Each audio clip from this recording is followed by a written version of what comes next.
lectures suivies pendant tout ce temps de ces 3 semaines de jeûne et prière. Et en particulier, je suis tombé sur ce verset dans Néhémie, chapitre 3. Je vous le lis et après je vous dis jusqu'où ça m'a amené dans ma méditation. Alors, les Nétiniens demeurant sur la colline travaillèrent jusque vis-à-vis de la porte des eaux, à l'Orient et de la tour en saillie. Moi, je ne sais pas comment vous avez pris la lecture de ce chapitre 3 de Néhémie. C'est en fait simplement une liste de noms de personnes qui travaillent les uns à côté des autres. Et Pascal m'en avait parlé un petit peu de cette lecture, de dire c'était des noms finalement, des noms de personnes qui travaillent les uns à côté des autres. Mais au verset 26, voilà qu'il est question des Nétiniens qui travaillent jusque vis-à-vis de la porte des eaux. Alors, ça peut paraître cohérent parce qu'en fait, selon toute vraisemblance, d'après les notes que j'ai pu lire, il s'agirait des descendants des Gabaonites que Josué avait chargé de couper le bois et de puiser l'eau pour la maison de Dieu. Donc, ça paraît cohérent qu'ils habitent en tout cas près de la porte des eaux.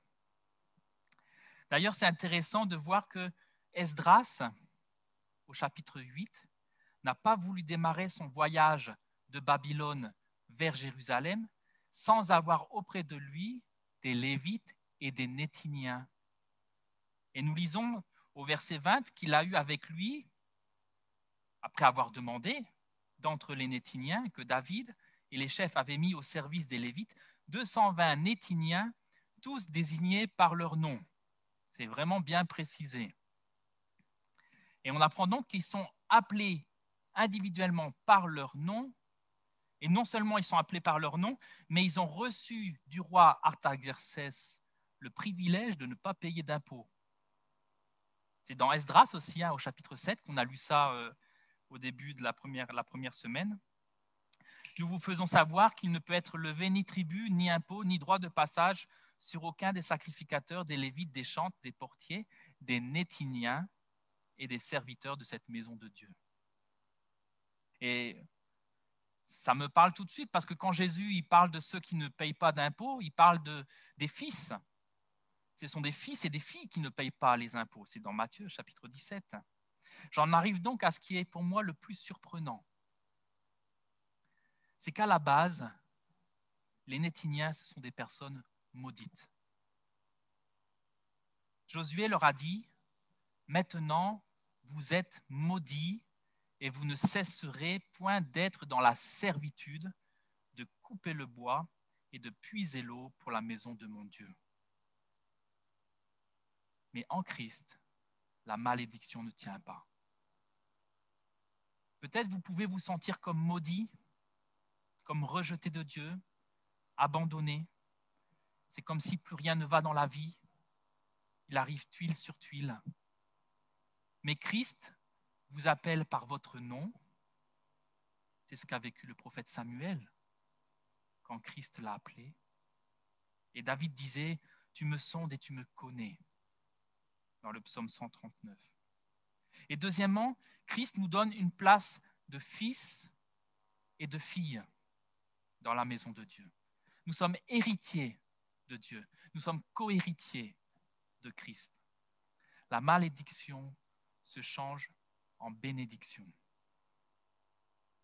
Dans ce verset, pour terminer cet encouragement, Galates chapitre 3, versets 13 à 14, un verset pour nous aujourd'hui.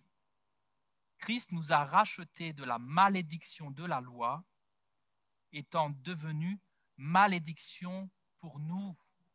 Car il est écrit, maudit est quiconque est pendu au bois. Afin que la bénédiction d'Abraham eût pour les païens son accomplissement en Jésus-Christ et que nous reçussions par la foi l'Esprit qui avait été promis. Mes frères et sœurs, vous êtes des fils, des filles de Dieu. Il n'y a plus de malédiction qui tienne. Nous avons reçu en Jésus-Christ la bénédiction d'Abraham. Que Dieu vous bénisse. je ne sais pas pour vous, mais pour moi, quand j'écoute tous ces témoignages, toutes ces paroles, je ne sais pas, il y en a eu tellement déjà ce matin, et je prends ça de la part du Seigneur dans mon cœur, cette pensée, quand Jésus a multiplié le pain. Tout le monde était rassasié. Et il a encore rempli les paniers, je ne sais pas, 12 paniers remplis de pain. Et c'est ça aussi l'abondance du Seigneur. Je suis sûr qu'il y aura toujours, on pourra manger peut-être qu'un pain, un autre va manger 2 tartines, mais je sais que ce matin, vous avez reçu et vous avez mangé de son pain, alors s'il y a encore 12 paniers remplis, ne vous en faites pas, on peut en prendre jour après jour. Vous savez, j'ai toujours une grande abondance dans mon cœur et quand j'ai médité le livre d'Esdras, je vous rassure, j'ai retenu 4 paroles qui m'ont vraiment fait du bien. Il y en a eu d'autres, mais je pensais à ces paroles pour vous les partager parce que ça vous fera aussi du bien. Et ces 4 paroles du livre d'Esdras qui a percuté mon cœur, j'étais vraiment heureux quand je les ai eues dans mon cœur. En lisant le livre d'Esdras qui parle de la reconstruction de la maison de l'Éternel, j'étais embarqué à voyager dans le temps en sachant aujourd'hui que la maison de l'Éternel, c'est l'Église, le corps de Christ. C'était intéressant de voyager comme ça en sachant ce que je sais aujourd'hui. Et ce qui a attiré mon attention le premier jour de ma méditation, et dans le premier chapitre d'Esdras, c'est que l'Éternel réveilla l'esprit de Cyrus, roi de Perse, pour aider Esdras et le peuple juif à reconstruire la maison de Dieu à Jérusalem. L'Éternel réveilla l'esprit. Cela m'a fait penser à l'époque où Dieu a réveillé mon esprit à moi, comme à Lorenzo, comme chacun de nous. Sans cette intervention divine, je ne serais probablement pas devant vous ce matin. Je suis convaincu. Et si Dieu n'avait pas réveillé l'esprit de Hubert Lutz, de Saint-Réunion, je vais encore rendre hommage à lui, qui fut le pasteur et fondateur de cette église locale, nous ne serions probablement pas là non plus ce matin. Et nous savons, c'est aussi l'Esprit de Dieu qui met à l'Église tous ceux qui sont sauvés comme des pierres vivantes. Nous lisons cela dans la parole de Dieu. Pourquoi ? Pour former une maison spirituelle, un saint sacerdoce, afin d'offrir vos corps comme un sacrifice vivant, saint, agréable à Dieu. Amen. Saint, agréable à Dieu.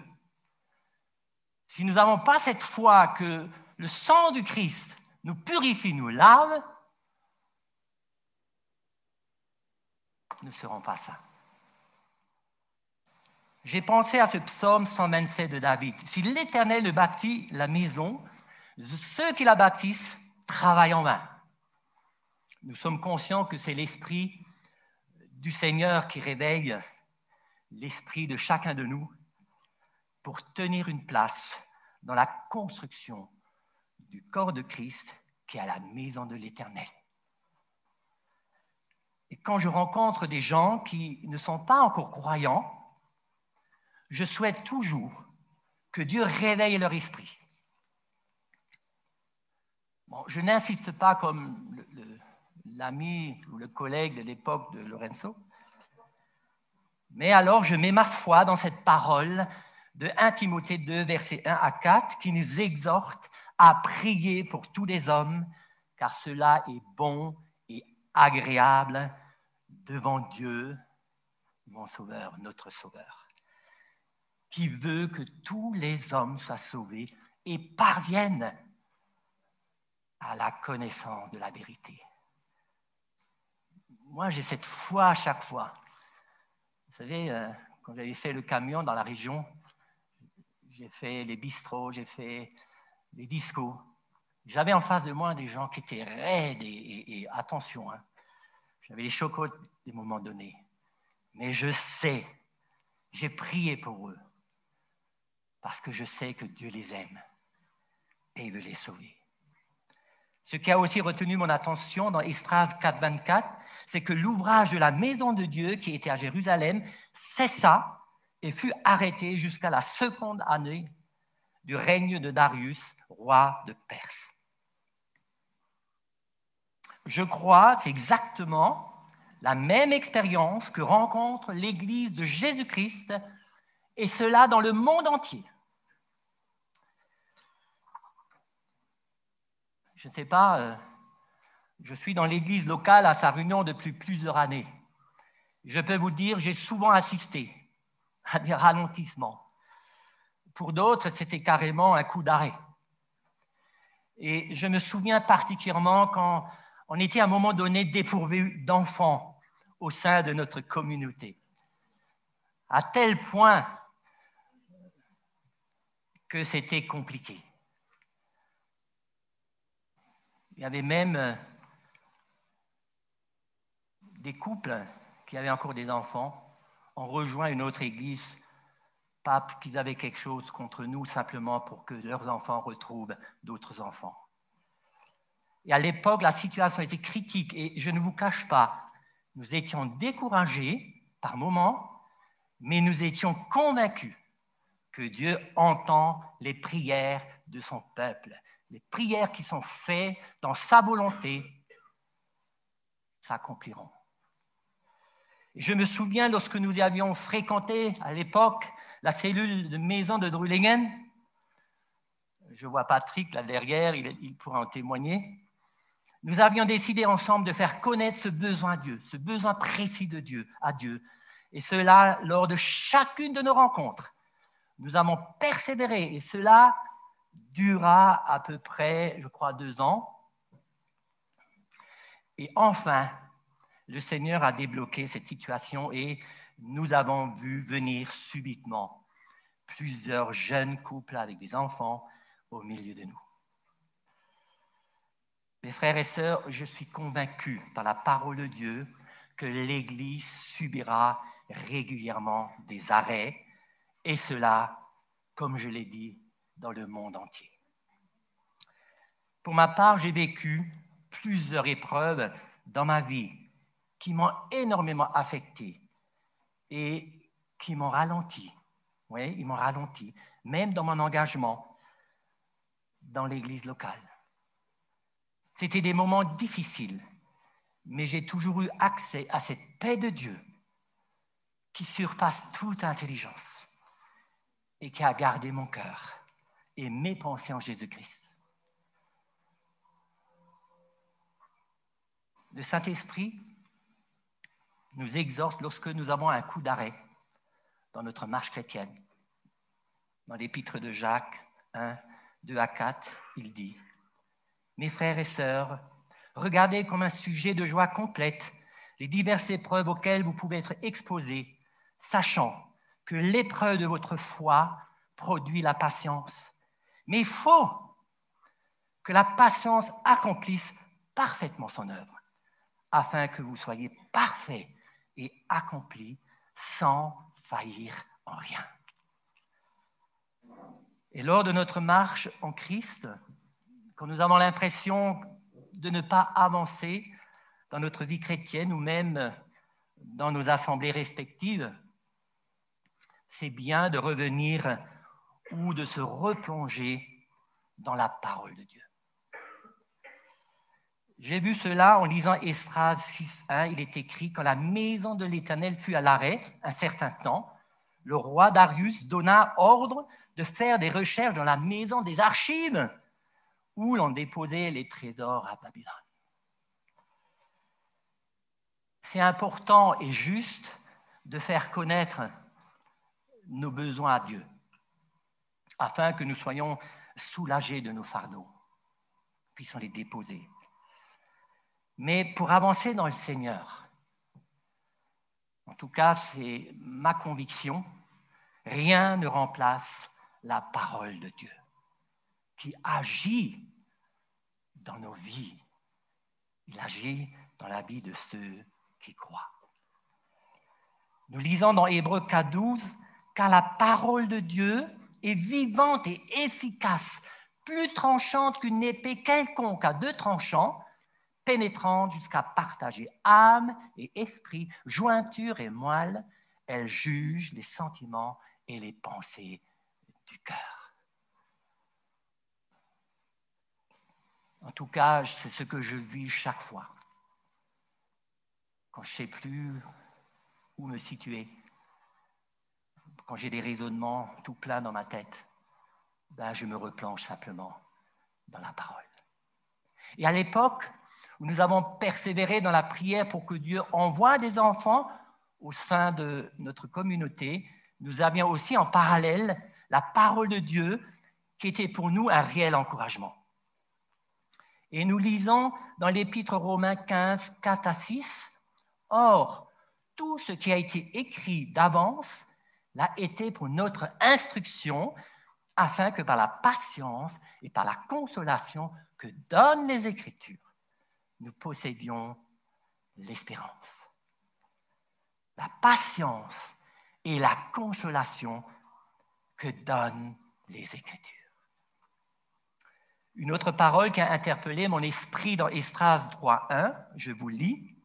« Le 7e mois arriva, et les enfants d'Israël étaient dans leur ville. Alors le peuple s'assembla comme un seul homme à Jérusalem. » Comme un seul homme à Jérusalem. Nous reconnaissons et nous vivons actuellement des temps qui empêchent l'Église à se rassembler et on peut penser que nous ne pouvons plus nous rencontrer comme un seul homme, mais je crois que l'Église, le corps de Christ, se réunit comme un seul homme du moment que Jésus est notre seul centre d'intérêt. Mes frères et sœurs, soyons toujours dans cette disposition de cœur. Lorsque vous venez à une réunion ou un rassemblement, et que cela soit en présentiel ou sur Zoom, vous ne venez pas simplement pour entendre un bon message, participer à une belle louange ou à la prière, etc.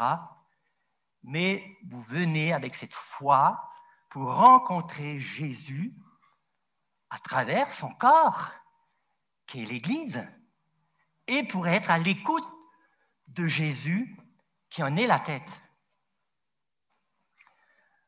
Pour ma part, quand je suis avec des chrétiens, qu'ils soient évangéliques ou non, pour moi, ça n'a aucune différence, ou que je vais à un rassemblement, je me sens toujours très bien à leur présence.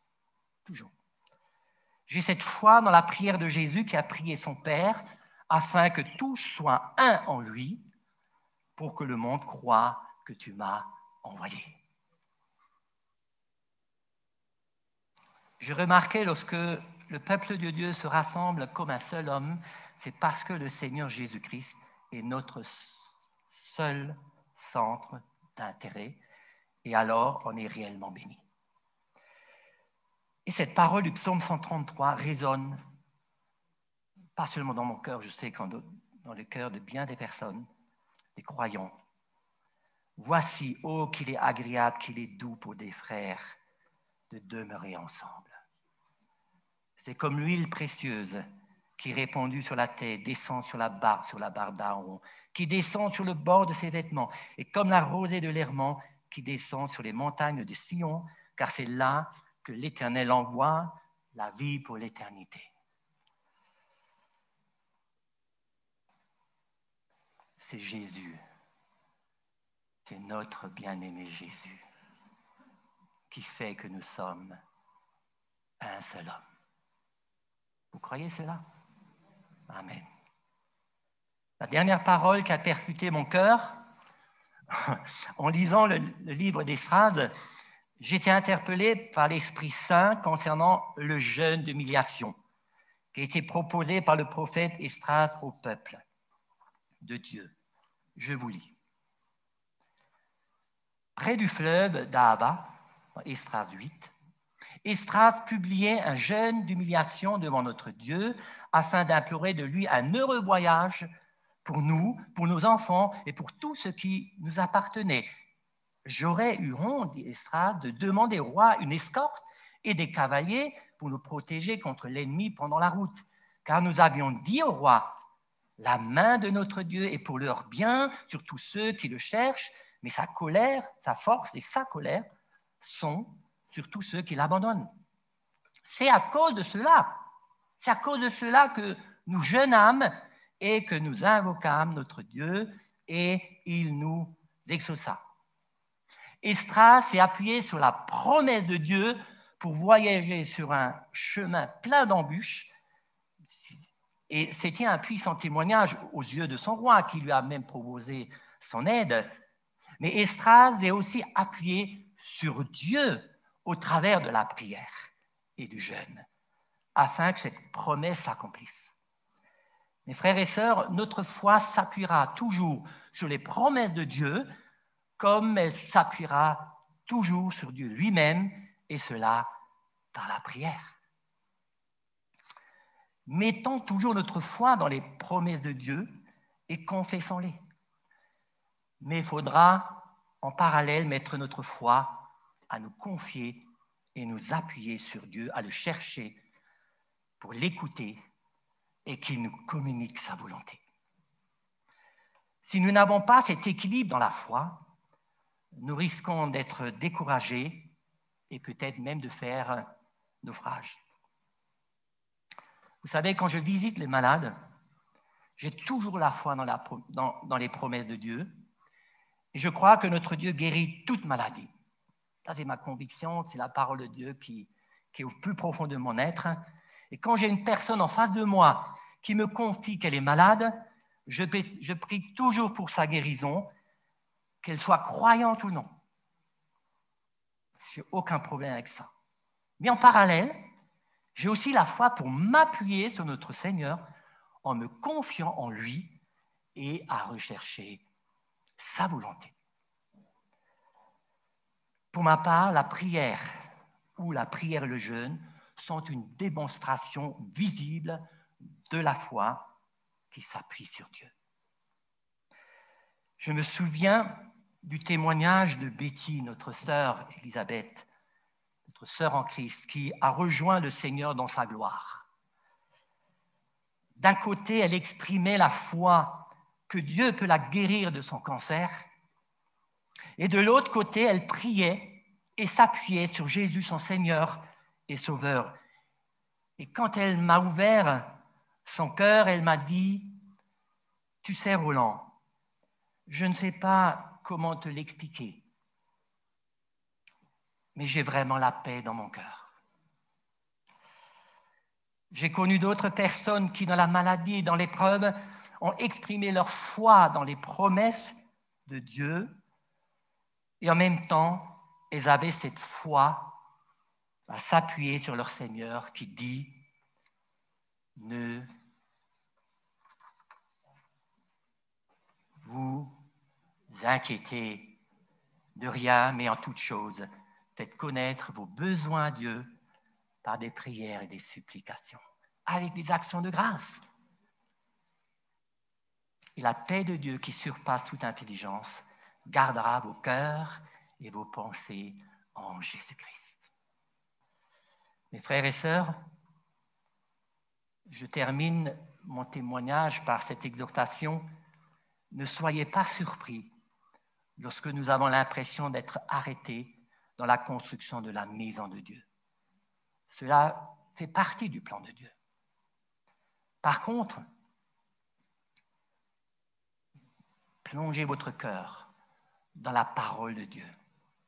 Et particulièrement, quand on a l'impression d'être un peu débousselé, prenez la boussole qui est la parole de l'Évangile. Elle saura vous réorienter si c'est nécessaire et vous apporter la consolation et l'espérance. Continuons par la foi, car sans la foi, nous ne pouvons pas plaire à Dieu. Continuons à nous appuyer sur les promesses de Dieu, mais aussi sur Dieu lui-même.